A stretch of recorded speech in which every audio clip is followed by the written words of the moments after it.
웨슬리가 이런 말을 하였습니다. 세상에는 혼자 할 수 없는 두 가지가 있다. 결혼하는 것과 그리스도인이 되는 것이다 라고 말하였다고 합니다. 우리가 혼자 그리스도인이 될 수 없다고 합니다. 우리 함께 동역하며 믿음의 동역자의 길을 가고 있는 우리 이 추운 날씨를 뚫고 함께 예배드리러 온 우리 옆에 계신 분들께 함께 예배드려 주셔서 감사합니다. 우리 함께 인사했으면 좋겠습니다.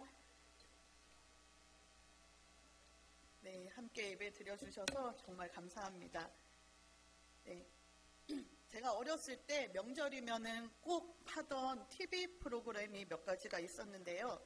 바로 전국 노래자랑과 씨름, 그리고 마술쇼였습니다. 가족들이 모여 식사도 하고 윷놀이도 하다가 이제 좀 지칠 때가 되면은 다 함께 TV를 보았는데 어렸을 때 제가 느끼기에는 명절인데 더 재미없는 프로그램만 모아놓은 것 같았습니다. 그런데 씨름을 보지 않으려면 마술쇼를 봐야 했었는데 저는 개인적으로 마술에는 흥미가 없었습니다. 어차피 트릭, 사람의 눈을 속이는 것인데 거기에 와 신기하다 라고 놀라고 싶지 않았습니다. 그러나 씨름은 더 재미가 없었기에 마술을 봐야 했던 기억이 있습니다. 요즘 청소년, 청년들 사이에 인기가 있는 것이 릴스, 쇼츠라고 하는 짧은 동영상을 찍어서 공유하는 것이 있는데요. 얼마 전에 제가 무리를 걷는 예수님을 패러디 한 것이라고 하면서 예수님 같은 복장을 한 남자가 스키를 타고 내려와서 무리를 지나오고 난 뒤 그 앞에 이제 주변에 사람들이 막 있었거든요. 그 사람이 예수님 복장을 하고 사실은 스키를 탄 건데 무리를 막 딱 지나오니까 사람들이 막 환호를 하는 거예요. 근데 거기다가 더해서 앞에 있는 사람에게 흰 머그잔을, 이렇게 투명한 머그잔을 딱 봤더니 그 자기가 지나온 물을 딱 뜨는 순간 그 물이 포도주로 변한 거예요. 색깔이 그렇게 변한 거겠죠. 그러니까 막 사람들이 이렇게 환호를 하는 이렇게 그런 사람들을 보면서 예수님을 믿지 않는 사람들은 물이 변하여 포도주가 된 것도, 오병이어도 예수님이 무리를 걸으신 것도 제가 어릴 적 마술쇼를 보며 속임수라고 생각했던 것처럼 눈속임을 하며 다른 방법으로 했겠지라고 여기겠다라는 생각이 들었습니다. 오늘 우리가 읽은 본문 이전에는 예수님께서 오병이어의 기적을 일으키신 장면이 기록되어져 있습니다. 이 오병이어의 일이 있은 후 예수님은 서둘러 즉시 제자들로 하여금 그 기적의 자리를 떠나도록 하시고 예수님 또한 무리를 보내신 후에 기도하러 따로 산에 올라가셨습니다. 그렇게 하신 이유가 무엇입니까? 제자들은 지금 예수님과 함께하며 그 예수님의 가르침과 행적에 입이 벌어지고 있는 중입니다. 그런데 이제는 자신들이 직접 그 기적의 도구가 되었습니다. 분명히 모인 무리를 다 먹이기에는 턱없이 부족한 음식으로 무리를 먹이고도 남는 것을 경험했으니 제자들의 상태가 엄청 흥분이 되어 있었을 것이기 때문입니다. 중요한 것은 기적이 아니라 구원이기 때문에 예수님께서는 손수 무리를 돌려보내시며 그 누구보다 빠르게 제자들이 그 자리를 벗어나도록 하신 것입니다. 오병이어를 경험한 제자들은 예수님이 보내신 대로 배를 타고 호수 건너편으로 가고 있는 중이었습니다. 배가 이미 육지에서 멀리 떨어져 있을 때 제자들은 큰 파도와 거친 바람으로 어려움을 겪게 되었습니다. 파도와 싸우며 생명의 위협을 당하고 있는 이때 제자들은 예수님을 불렀을까요? 어디 계신지 알지 못하지만 예수님, 예수님 부르며 도움을 요청했을까요? 뒤에 나오는 장면을 보면 아마 그러지 않았을 것 같다고 여겨집니다. 예수님을 불렀다면 무리에 걸어오고 있는 사람을 보고 한 번에 예수님이라고 생각했을 것입니다. 그러나 제자들은 그 어려운 가운데서도 예수님이 지금 나와 함께 하시지 않으니 그 자리에 없으니 예수님을 부르지 않습니다. 도움을 요청하지 않습니다. 그리고 자신들을 향해 다가오는 예수님을 보고도 유령이라고 하며 무서워 소리를 지릅니다. 예수님을 따라다니며 날마다 이적을 보고 체험했지만 막상 위기에 처하면 그런 것은 다 잊어버리고 믿음 없는 자처럼 되는 것이 우리 인간의 연약한 모습입니다. 긍휼과 자비의 하나님은 엎친 데 덮친 격으로 유령이다 하며 두려워 떨고 있는 제자들을 오래 내버려 두지 않으시고 즉시 그들에게 자신이 예수님임을 밝히십니다. 그러자 베드로는 주여 만일 주시어든 나를 명하사 무리로 오라 하소서라고 요청합니다. 이 만일 주시어든은 의심의 말이 아니라 과연 주이심으로 라는 뜻으로 예수님이 무리를 걸어오셨다라는 확신을 의미합니다. 베드로가 예수님의 능력을 시험하고자 하는 불순한 마음으로 말한 것이었다면 예수님은 베드로에게 오라 명령하지 않았을 것입니다. 그러나 예수님은 베드로의 마음이 의문이 아니라 확신과 진심이라는 것을 아시고 베드로에게 오라고 명령하셨습니다. 베드로는 예수님의 말씀에 의지하여 예수님만을 바라보고 나아갈 때 자연 법칙도 초월하며 바다 위를 걸을 수 있었습니다. 그러나 이내 예수님 아닌 주변 환경을 바라보게 되었고 자신을 삼킬 듯이 달려드는 풍랑에 대해 두려움을 갖고 염려하게 되었습니다. 여기까지가 베드로의 믿음의 한계임을 알 수 있습니다. 우리는 우리의 한계에 부딪힐 때 믿음이 약해집니다. 내가 할 수 있는 것, 내가 아는 것, 내가 경험한 것에 한계에 부딪힐 때 믿음이 약해집니다. 베드로도 처음에는 자신의 한계를 생각하지 않고 예수님만 바라보았고 그로 인해 무리를 걸을 수 있었는데 사실 자신은 무리를 걷지 못한다라는 자신의 한계를 깨닫는 순간 믿음이 사라지고 연약한 자신을 바라보게 되었습니다. 베드로가 자신의 한계를 깨달은 것은 언제입니까? 거센 바람을 보았을 때입니다. 예수님께 집중하지 않고 다른 것을 바라보았을 때입니다. 우리는 예수님께 집중해야 합니다. 베드로가 보았던 거센 바람과 파도는 특별한 경우가 아닙니다. 그저 우리의 현실입니다.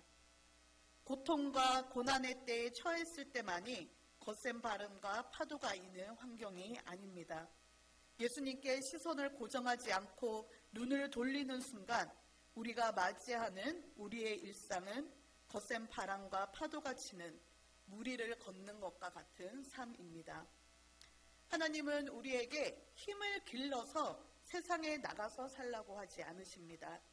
내가 배운 것으로 내가 쌓아 올린 부와 명예로 살라고 하지 않으십니다. 이 땅에서 얼마나 많은 힘을 길렀던지 간에 한계가 있습니다. 하나님은 우리의 힘만큼 한계만큼 살라고 하지 않으십니다. 내가 이만큼 너의 힘을 기르도록 도와줄 테니 자 이제는 세상에 나가서 한번 살아보아라 하지 않으시고 내가 영원히 너와 함께 하겠다. 내가 너의 힘이다. 내가 너의 생명이다라고 말씀하십니다. 하나님은 우리가 우리의 힘으로 살아가려고 하는 것을 가장 싫어하십니다. 내 힘으로 살아가려는 것이 바로 교만입니다. 그런데 우리는 자꾸 나의 힘으로 살아가려고 합니다. 사실 나의 힘이 어디 있습니까? 어른이 아이보다 강한 것이 힘을 가졌다고 할 수 있습니까? 어른이 아이보다 강한 것은 당연한 것 아닙니까? 분명한 사실은 이 어른은 노인이 되고 어린이는 청년이 되어 육체적으로 더 강해진다는 것입니다. 나이가 많은 것이 힘입니까? 또는 나이가 적은 것이 힘입니까? 저는 개인적으로 다른 그 어떤 것보다 나이로 의수되는 것을 보면 가장 안타깝습니다. 나이가 많은 것으로 자기보다 어린 사람들에게 과시, 비난을 하는 모습. 또 반대로 더 안타까운 것은 젊은이들이 젊음이 힘인 줄 알고 나이 많은 사람들을 무시하는 것을 볼 때 너무나 안타깝고 부끄럽습니다. 나이가 적은 사람은 나이가 들어 늙게 되고 나이가 많은 사람은 죽음과 더 가까워진다는 것을 왜 생각하지 못하는 것일까요? 여러분, 그렇다면 학력이 힘입니까? 이 세상이 얼마나 무궁무진한데 내가 아는 지식은 지극히 일부라는 것을 알지 못하는 것은 오히려 어리석은 것입니다. 높은 지위에 있는 것이 힘입니까? 그 자리에 오르려고 하는 사람들로 인해 계속해서 도전받고 있지는 않습니까? 나보다 더 좋은 실력을 가진 사람이 나타나면 얼마든지 물러날 수밖에 없는 것은 참된 힘이 될 수 없습니다. 그렇다면 돈이 힘입니까? 혹시 앞선 것들은 아니라고 마음으로 대답하셨다가 혹시 여기서 막히시지는 않으십니까? 돈만 있으면 하는 말들을 참 많이 합니다. 돈만 있으면 내 집 하나 없어 이렇게 계속 이사 다니지는 않을 텐데, 돈만 있었으면 내가 이렇게 무시받으면서 살지 않을 텐데, 돈만 있으면 내가 자식들에게 해주지 못해 이렇게 미안해하며 살지 않을 텐데, 돈만 있으면 마치 모든 것이 다 해결될 것 같습니다. 많은 경우 90%는 맞을 수도 있습니다. 그러나 돈이 해결해 줄 수 있는 것이 아주 많다 하더라도 돈이 해결해 줄 수 없는 것이 우리 인생에 있어 가장 중요한 것이라는 것. 나머지 10%가 90%를 덮을 만큼, 바꾸지 않을 만큼 중요한 것이라는 것을 우리는 반드시 기억해야 합니다. 또한 돈이 우리에게 줄 수 있는 것이 90이라면 그 돈이 우리의 삶을 무너뜨리는 것은 100 이상, 200 이상이라는 것을 우리는 또한 알아야 합니다. 가장 중요한 것은 우리가 원하는 만큼 돈이 있을수록 그만큼 우리는 하나님과 멀어진다는 것입니다. 돈을 우리의 힘으로 삼으면 그만큼 하나님을 찾지 않고 내 힘으로 살려고 하기 때문입니다. 돈 자체는 악한 것이 아닙니다.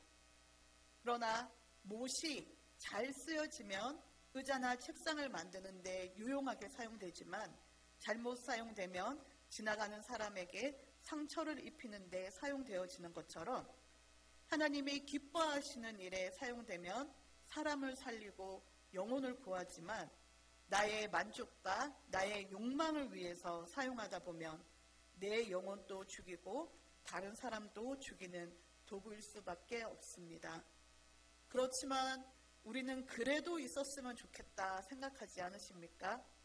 그래도 나는 돈이 많아도 나만을 위해 안 쓰고 하나님을 위해 선한 일을 위해 쓸 수 있어 라고 자신하지 마시기 바랍니다. 내게 있는 것에 족하고 부족하면 하나님께 구할 수 있는 것, 구할 수 있는 하나님이 계시는 것이 은혜입니다. 족함으로가 아니라 은혜로 살아가는 우리의 삶이길 소망합니다. 여러분이 타고 계신 배는 어떤 배입니까? 무엇으로 배를 만들었습니까? 무엇으로 닷을 달았습니까? 풍랑에도 끄떡없다고 여기는 여러분이 탄 배가 내가 가진 것으로 만든 배가 아니라 하나님의 은혜로만 만들어진 배이기를 소망합니다. 하나님의 은혜로만 항해하는 배이기를 소망합니다. 그런데 만약 여러분이 타고 있는 배가 예수님과 상관없는 배라면은, 다른 것을 의지하여서 여러분이 만든 배라면은 기꺼이 그 배에서 내리시기 바랍니다. 그 배에서 내리면 물에 빠질 것 같으십니까? 폭풍 후에 한순간 쓸려갈 것 같습니까? 무엇이 여러분을 두렵게 만들고 있습니까? 여러분이 타고 있는 배는 지금 어디를 향해 가고 있습니까? 세상 풍조에 밀려 세상 가치관이라는 바닷길을 따라 가고 있지는 않으십니까? 저는 청소년부를 담당하면서 가장 안타까운 것은 평일은 그렇다 치다 하더라도 주말에도 학생들이 학원 때문에 신앙훈련 받을 시간이 없다는 것입니다. 1년에 2번 가는 수련회 갈 시간도 없다는 것입니다. 주일에도 온전히 예배를 드리지 못하고 예배를 드리다 말고 학원에 가는 모습을 볼 때 진짜 가슴에서 눈물이 납니다. 주일에 오고 가는 시간을 합쳐 공과를 하고 가는 그 3시간도 안 되는 시간을 하나님 앞에 드리지 못하고 있습니다. 우리 아이들에게 너무 좋은 핑계가 생겼습니다. 다른 이유 때문이라면 모르지만 학원 때문이라고 하면 부모님이 동의해 주시기 때문입니다.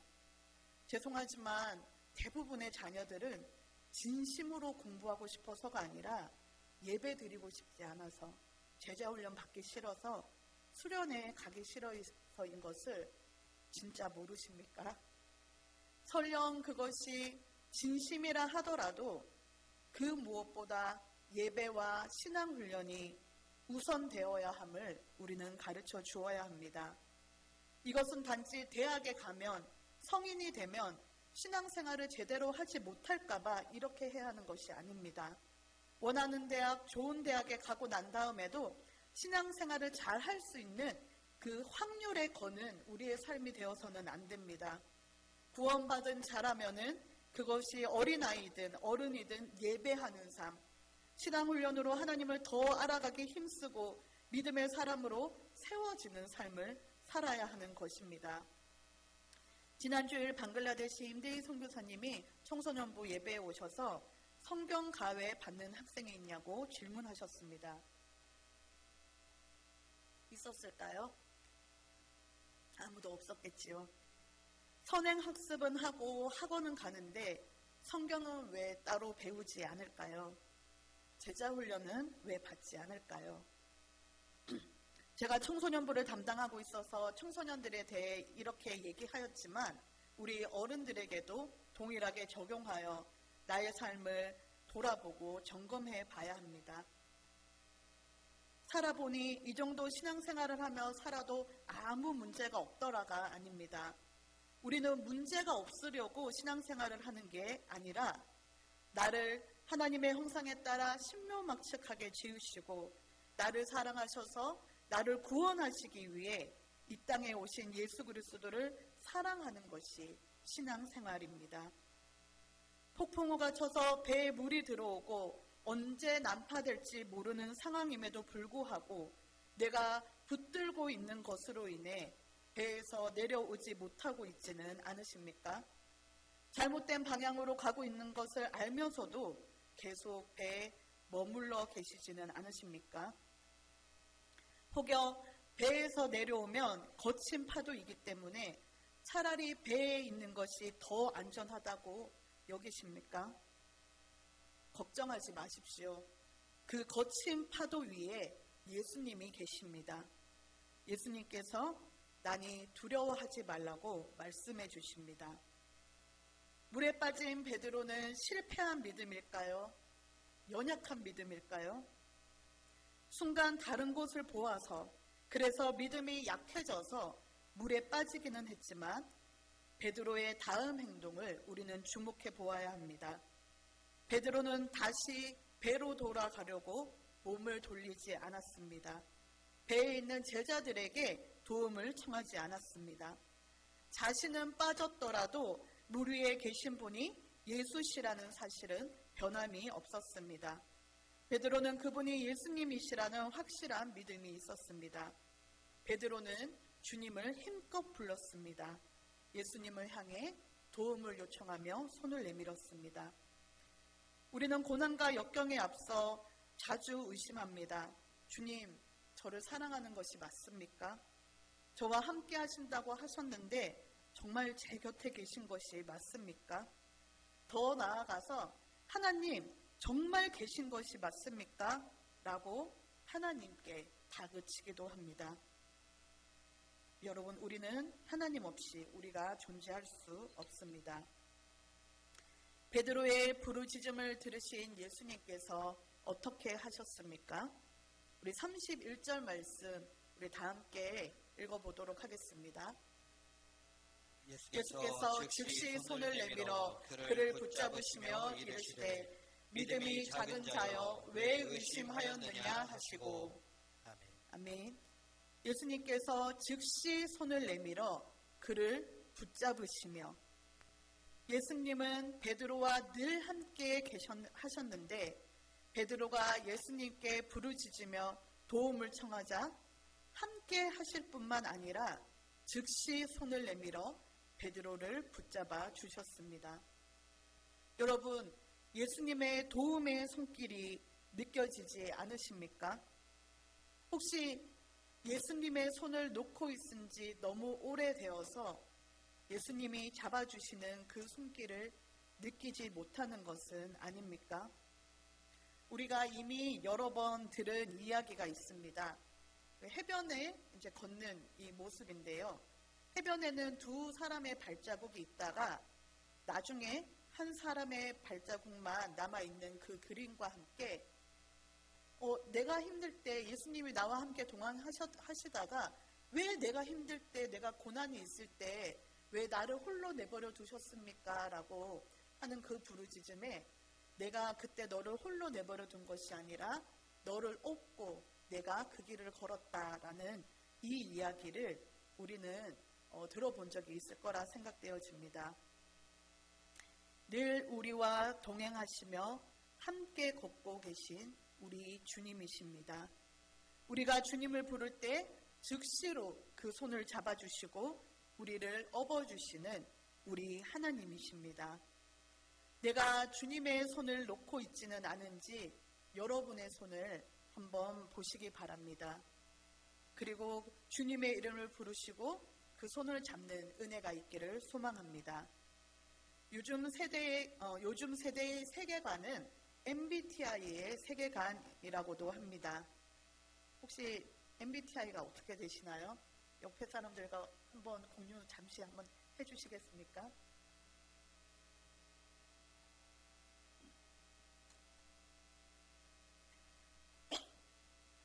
네, 혹시 ENTP 계시나요? ENTP? 한번 손 한번 들어주시겠어요? 아무도 없으세요? ENTP 있으세요? ENFP 계신가요? 네. 제자들의 그 MBTI를 정리해둔 글이 있는데요. 네. 분석한 사람마다 조금 다르기는 하지만 베드로는 ENTP라고 합니다. 어디서는 ENFP라고도 나왔는데요. 이 ENTP의 특징은 즉흥적, 행동 중심, 리더십이 강함, 충동적이지만 충성스러움입니다.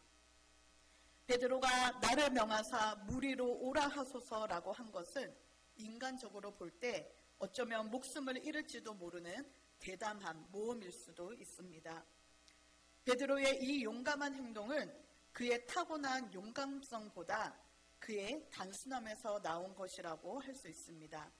즉흥적, 행동 중심, 충동적인.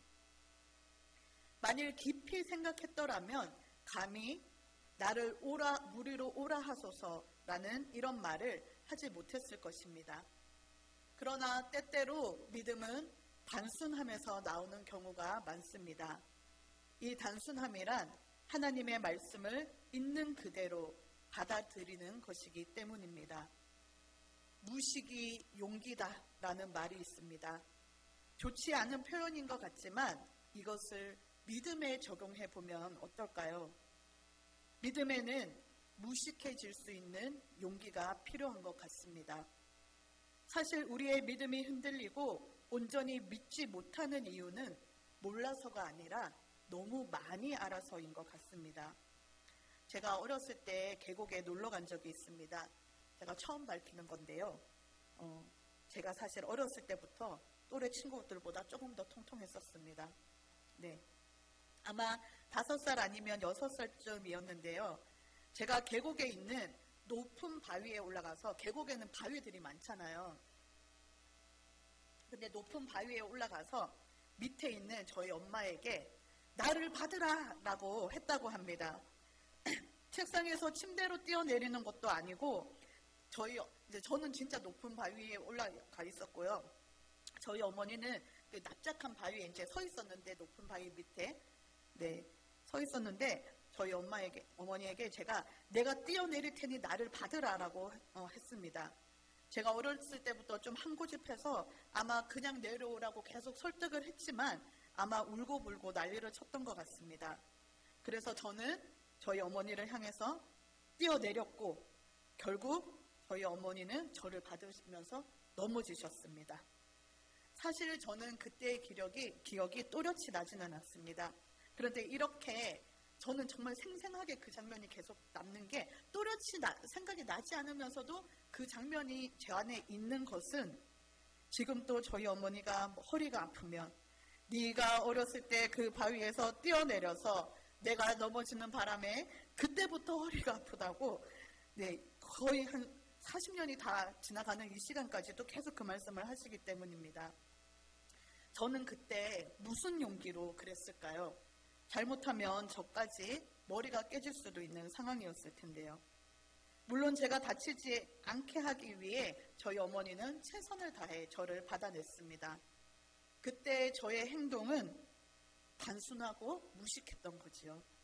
그저 엄마가 나를 받아내 줄 거라는 믿음만을 가지고 뛰어내렸습니다.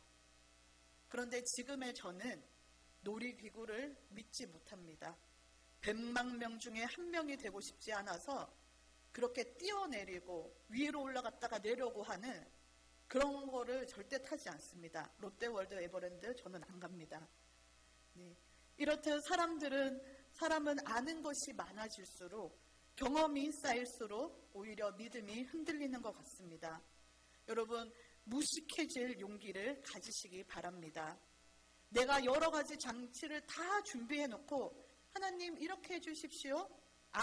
그게 아니라면 이 방법도 있습니다 라고 하며 하나님 앞에 내가 안전하다고 생각하는 것으로 준비하고 계획한 것을 들이미는 것이 아니라, 하나님, 저는 아무것도 모르겠습니다.